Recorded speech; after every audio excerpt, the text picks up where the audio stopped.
Bonjour à toutes et à tous et bienvenue au tutoriel numéro 2 de la campagne Il est temps de parler, point de vue des enfants sur le travail des enfants. Donc ce tutoriel a pour objectif de vous présenter les comités consultatifs des enfants.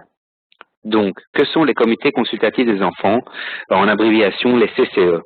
Donc, on est en train premièrement de les établir dans différentes régions, notamment en Asie, en Afrique, en Amérique latine, au Moyen-Orient et en Europe. Et leur objectif et leur fonction est d'appuyer le rôle actif des enfants en tant que conseillers, en tant que chercheurs, analystes et activistes durant toute la campagne et les consultations.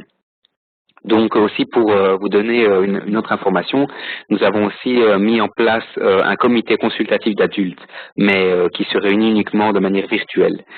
Donc il est prévu en fait que chaque comité consultatif des enfants implique 6 à 12 enfants âgés de 10 à 17 ans qui ont de l'expérience dans le travail des enfants et qui sont intéressés de partager leurs opinions, mais aussi et principalement de fournir des conseils aux adultes à propos des meilleures manières de consulter et informer les enfants de leur travail. Pourquoi avons-nous voulu former des comités consultatifs d'enfants? Tout d'abord parce que les enfants ont le droit de participer aux décisions qui les concernent. C'est un droit inscrit dans la Convention des droits de l'enfant et c'est dans cet esprit que s'est construite la campagne. Les enfants sont des citoyens actifs qui peuvent organiser des actions et initiatives de plaidoyer sur des sujets qui les affectent. Ils peuvent aussi aider à garantir que les questions des consultations soient pertinentes. Ils peuvent aussi aider à développer des outils de consultation et des informations adaptées aux enfants. Les enfants ont donc des perspectives et une expérience essentielle qui permettront une meilleure analyse des résultats ainsi que la formulation de recommandations pertinentes. C'était essentiel pour la qualité de la consultation que les enfants soient vraiment au cœur même de cette consultation et de son organisation. Où seront formés ces comités consultatifs? On espère qu'entre 10 et 15 CCE pourront être constitués dans d'autres endroits et régions du monde, au moins un par région, comme l'Asie, l'Afrique, l'Amérique latine, l'Europe ou le Moyen-Orient.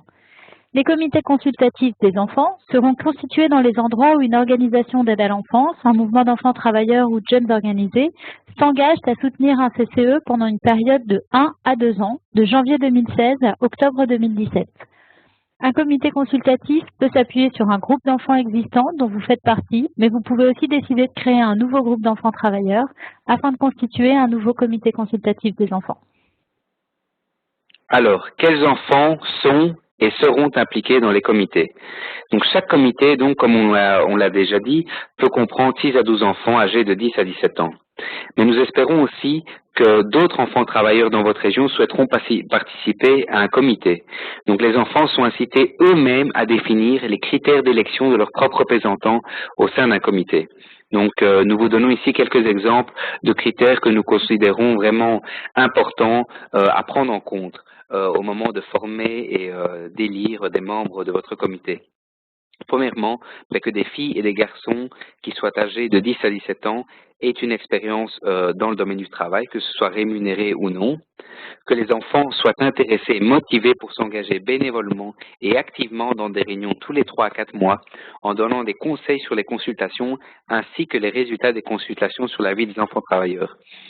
Donc, nous conseillons aussi les enfants qui estiment pouvoir obtenir la permission de leurs parents ou de leurs responsables légaux pour faire partie d'un comité. Il est vraiment important d'offrir des possibilités aux enfants non scolarisés qui travaillent, ainsi que les enfants qui ont l'opportunité d'aller à l'école d'être impliqués. Donc, on veut vraiment qu'il n'y ait aucune base de discrimination, mais surtout que le processus soit aussi inclusif que possible. Et notamment, donc, de donner une opportunité aux enfants avec un handicap de participer. Donc, dans le cadre d'un engagement volontaire, les membres d'un comité consultatif devront avoir la possibilité de se retirer à n'importe quel moment du processus, sans devoir aucunement justifier leur motivation de s'en aller ou de quitter le processus. Cela veut donc bien dire que certains membres d'un comité peuvent s'en aller au fil du temps. Mais cependant, nous encourageons vraiment, dans la mesure du possible, les membres de s'engager d'une manière durable et dans la continuité si possible. Alors, que feront donc les membres d'un comité consultatif des enfants?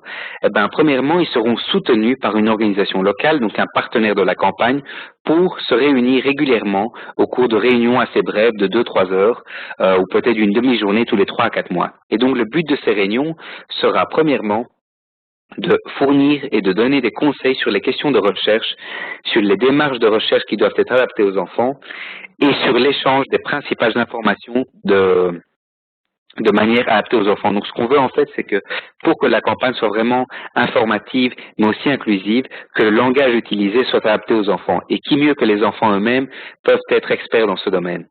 Donc deuxièmement, ces enfants pourront contribuer à tester les outils de consultation et à fournir des suggestions pour les améliorer. Donc, la trousse à outils, a déjà été finalisée et plusieurs comités consultatifs d'enfants de plusieurs régions ont déjà participé activement pour donner leur avis et leurs conseils pour améliorer la trousse à outils, pour adapter parfois le langage utilisé et le simplifier. Et donc, c'est un processus qui a déjà eu lieu. Deuxièmement, c'est soutenir les consultations d'enfants travailleurs dans votre pays. Donc ça, c'est bien sûr une des fonctions principales des comités. Mais aussi, et c'est là que ça devient encore plus intéressant, de mener des actions de plaidoyer locales sur les questions concernant les enfants travailleurs et ainsi contribuer aux efforts visant à organiser et à intensifier la sensibilisation et l'action au niveau national, régional et international. Les comités seront aussi appelés à soutenir l'analyse des principaux résultats des consultations et aussi à contribuer à développer des recommandations destinées à différents groupes d'adultes, notamment les gouvernements, des entreprises, les employés, les parents, responsables légaux, les enseignants, afin, donc dans le but d'améliorer vraiment la vie des enfants travailleurs. Et puis finalement, nous conseiller, nous qui organisons cette campagne, et soutenir le développement de présentations, de rapports de synthèse qui soient adaptés aux enfants, tant au niveau du contenu que du langage utilisé, ainsi que d'autres matériels de sensibilisation qui, nous l'espérons, pourront être créatifs et attireront et auront un impact. Quand est-ce que les comités consultatifs seront formés et pour combien de temps?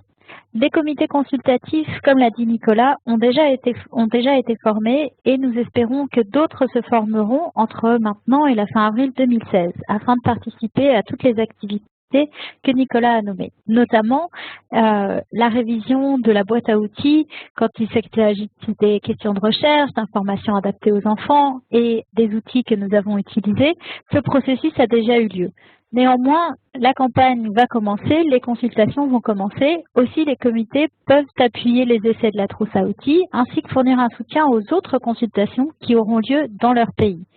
De la même façon, nous espérons que les comités puissent être actifs pendant les 15 à 18 mois que durera la campagne et la recherche, tant pour aider à la consultation que pour aider au processus de plaidoyer. Mais ce processus de plaidoyer ne s'arrête pas avec la conférence, donc certains comités souhaiteront peut-être aussi continuer d'assurer un suivi des recommandations et des activités locales après cette conférence. C'était donc toutes les informations que nous voulions partager sur les comités consultatifs d'enfants. D'autres tutoriels sont aussi disponibles à propos de la campagne globale et comment s'impliquer, la trousse à outils de recherche, le guide de transcription. Vous pourrez trouver tous les liens sur la page internet de la campagne sur timetotalk.info. À très bientôt et merci. Au revoir, merci beaucoup.